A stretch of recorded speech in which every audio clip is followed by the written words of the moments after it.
चीनी वजीर खारिजा जो हैं वो भारत के दौरे पर जा रहे हैं। चीन के विदेश मंत्री जब भारत की धरती पर आए तो उन्होंने न सिर्फ खुले तौर पर अमेरिका को चेतावनी दे दी, बल्कि भारत के साथ वो डील भी कर दी जिससे ट्रंप को जोरदार झटका लगा है।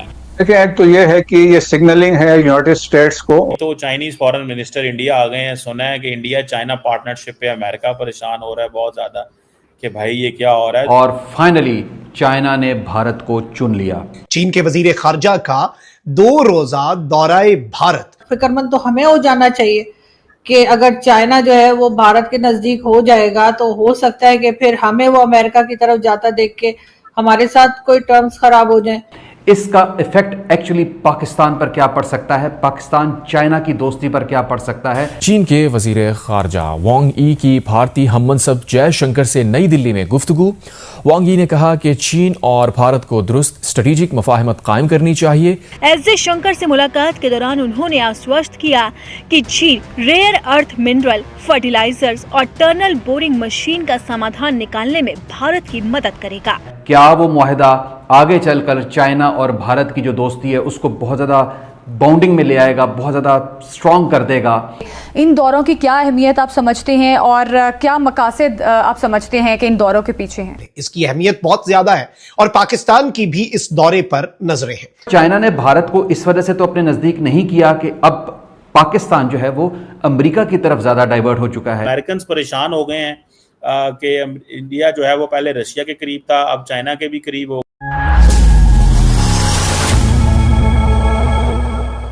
मैडम 2-3 सवाल हैं। एक तो चाइनीज फॉरेन मिनिस्टर इंडिया आ गए हैं। सुना है कि इंडिया चाइना पार्टनरशिप पे अमेरिका परेशान हो रहा है बहुत ज़्यादा कि भाई ये क्या हो रहा है। दूसरा, जनरल आसिम मुनीर ने एक स्टेटमेंट जारी की थी। बकौल एहसन क्या नाम है इंटीरियर मिनिस्टर मोहसिन नकवी साहब कह रहे हैं कि जी पाकिस्तान जो है वो ट्रक है, डंपर ट्रक है, इंडिया जो है वो मर्सिडीज़ है। और ये भी एक इम्पॉर्टेंट है। पहले आप बताएं कि ये चाइनीज़ फॉरेन मिनिस्टर जो चाइनीज़ भाग भाग के इंडिया आ रहे हैं, आपको लगता है कि इंडिया चाइना पार्टनरशिप बिल्ड होगी कोई ऑन अगेंस्ट अमेरिका? अमेरिकन परेशान हो गए हैं कि इंडिया जो है वो पहले रशिया के करीब था, अब चाइना के भी करीब होगा। What do you make of that? जी हेलो दोस्तों, मैं हूं कमर चीमा। उम्मीद है आप लोग ठीक होंगे। दोस्तों, जैसा कि आप देख रहे हैं मेरे साथ मौजूद हैं आरजू काजमी साहिबा। मैडम, सबसे पहले तो आपके वक्त का बहुत शुक्रिया। बहुत शुक्रिया सर कि आपने बुलाया। Thank you so much. Thank you madam. 2-3 सवाल हैं। एक तो चाइनीज फॉरेन मिनिस्टर इंडिया आ गए हैं। सुना है कि इंडिया चाइना पार्टनरशिप पे अमेरिका परेशान हो रहा है बहुत ज़्यादा कि भाई ये क्या हो रहा है। दूसरा, जनरल आसिम मुनीर ने एक स्टेटमेंट जारी की थी। बकौल एहसन क्या नाम है इंटीरियर मिनिस्टर मोहसिन नकवी साहब कह रहे हैं कि जी पाकिस्तान जो है वो ट्रक है, डंपर ट्रक है, इंडिया जो है वो मर्सिडीज़ है। और ये भी एक इम्पॉर्टेंट है। पहले आप बताएं कि ये चाइनीज़ फॉरेन मिनिस्टर जो चाइनीज़ भाग भाग के इंडिया आ रहे हैं, आपको लगता है कि इंडिया चाइना पार्टनरशिप बिल्ड होगी कोई ऑन अगेंस्ट अमेरिका? अमेरिकन परेशान हो गए हैं कि इंडिया जो है वो पहले रशिया के करीब था, अब चाइना के भी करीब होगा। What do you make of that?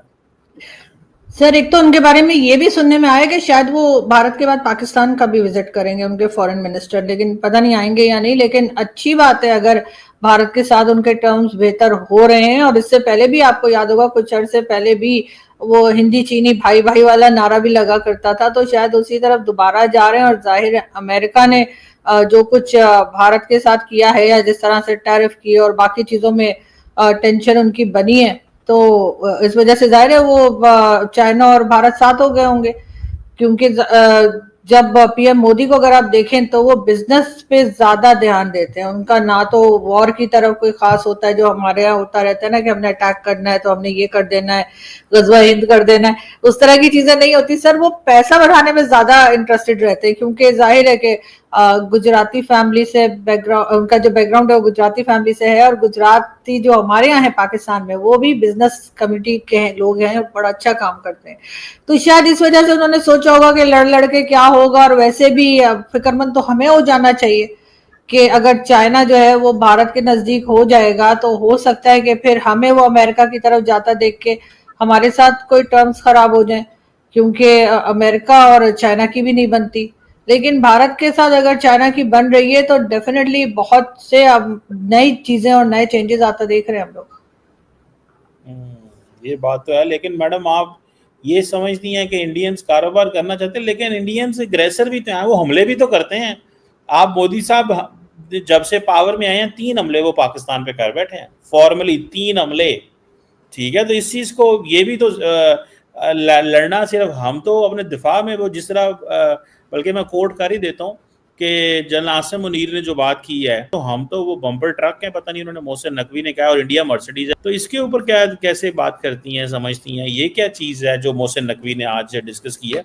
वो सफ़े देख देख के बोल रहे थे, तो इट मीन्स कि वो उन्होंने डेलिबरेटली पढ़ के सुना है और समझा है, वे इतनी वो बोल रहे हैं।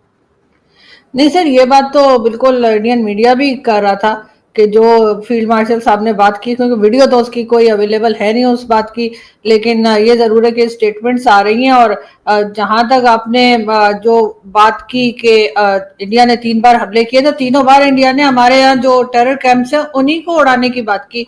उन्होंने तो कभी भी ये नहीं कहा कि पाकिस्तान की मिलिट्री पे या पाकिस्तान के सिविलियंस पे अटैक कर रहे हैं या कोई जमीन उन्होंने हथियानी है या कश्मीर लेने के लिए भी इनफैक्ट उन्होंने नहीं कहा।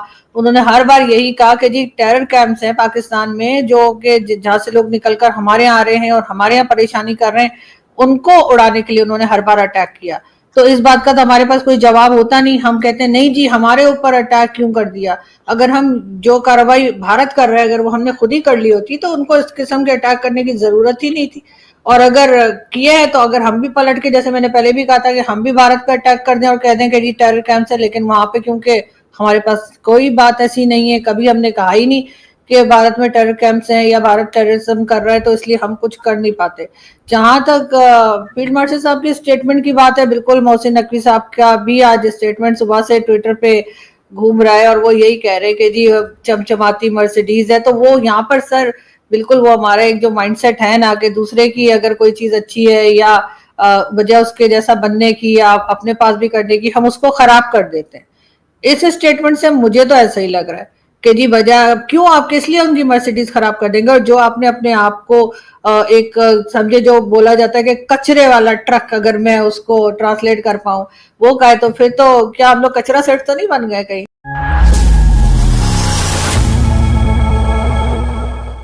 नमस्कार दोस्तों, जय हिंद और आपका स्वागत है हमारे इस खास रिपब्लिक स्पेशल एपिसोड में।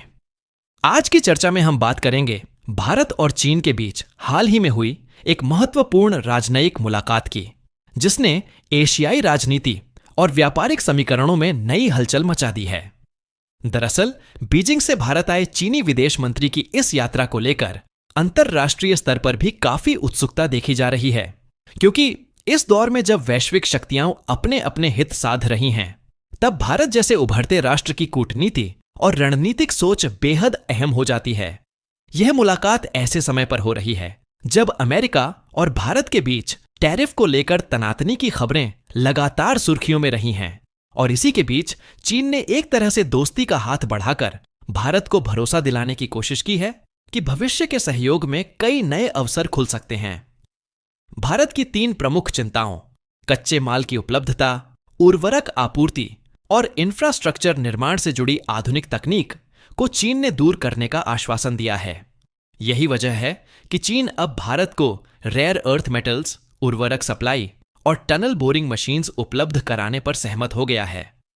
इस फैसले को दोनों देशों के आर्थिक रिश्तों में एक नए अध्याय के रूप में देखा जा रहा है, क्योंकि इन क्षेत्रों में भारत को तेजी से विकास की जरूरत है और यह सहयोग भविष्य की ऊर्जा, कृषि और इंफ्रास्ट्रक्चर की मांगों को पूरा करने में अहम साबित हो सकता है। बैठक के दौरान भारत के विदेश मंत्री डॉ. जयशंकर ने भी अपने उद्घाटन संबोधन में साफ कहा कि दोनों देशों के बीच आर्थिक और व्यापारिक मुद्दों के अलावा तीर्थयात्रा, सांस्कृतिक आदान प्रदान, नदी के जल संबंधी डेटा शेयरिंग, सीमा व्यापार की सुगमता और लोगों के बीच संपर्क को बढ़ावा देने जैसे विषयों पर गहन चर्चा की जाएगी। इस राजनयिक वार्ता से यह भी संकेत मिलता है कि भारत अपने पड़ोसी देशों के साथ तनाव कम करके आपसी सहयोग की नई राह तलाशना चाहता है, ताकि क्षेत्रीय स्थिरता और आर्थिक प्रगति को मजबूती मिल सके। वहीं इस यात्रा के बीच पाकिस्तान ने भी इस घटनाक्रम पर अपनी प्रतिक्रिया दी है और वहां की मीडिया में यह चर्चा गर्म है कि भारत चीन की नजदीकी से इस्लामाबाद की रणनीतिक चिंताएं और बढ़ सकती हैं।